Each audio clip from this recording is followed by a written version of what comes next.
Shit, we're live. G'day and welcome back to another episode of Destiny for Dummies, the show primarily about Destiny 2 with a unique Australian flavour. We're streaming direct from the car today outside the car park of Maccas. As many of you know, I had to rush the wife off to hospital this morning for eating some dodgy fish last night, and I've just dropped off the daughter at dancing lessons as well. So as I can't get home to do the normal video, I thought I'd just stream it direct from the car. So strap on in, because here we go. Now Zer, if you didn't already know, is hanging out up the top of the EDZ Winding Cove doing some sightseeing. I'm not sure what the fuck he's looking at, but he seems to be quite content up there. Today Zer has for us the Telesto. Forget the resto because it's the besto. Just aim, shoot and presto.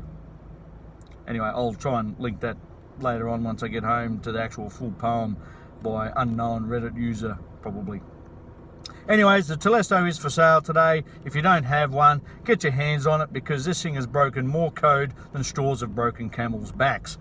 Right, get your hands on that. She's fantastic. The exotic perks on it are that it creates exploding orbs from the projectiles, and it also reloads your primary and secondary on multi-kills. Moving along to the Hunter. Actually, you know what? It's the Aeon Swift. So let's just skip straight to the Titan. Seriously, if you don't have it, buy it, right?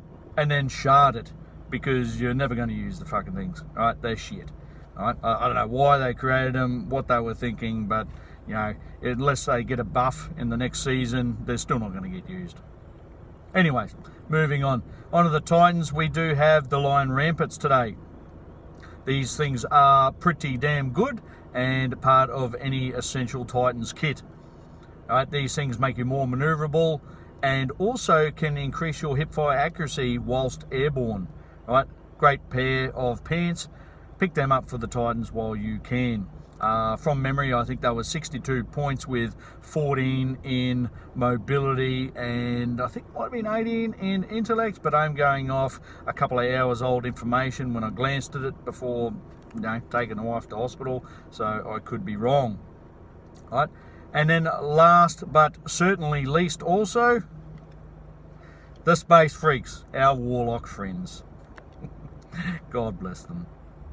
Anyway, they get the Ophidian aspects, right? Top tier exotic this week. I can't remember what the stats were. I'm pretty sure they were 61. Might have been 14 in both. Actually, it was, I think, 14 in resilience, 14 in strength. There you go. Now, the exotic perk on these bastards, right, make you reload faster, your weapons ready and stow faster, and also your melee punch range is extended. So get your hands on some of those because they really are a good exotic. They're the sort of exotic that if you don't wear anything else, you can slap those buggers on and off you go.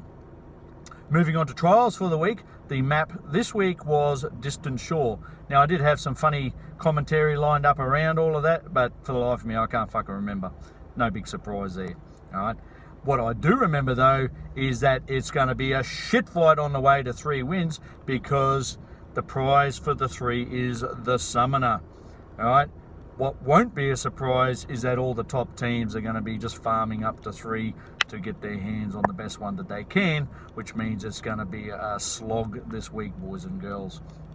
Alright, if you do, however, somehow make it past round 3, you get up to 5, you're going to get your hands on a rocket launcher.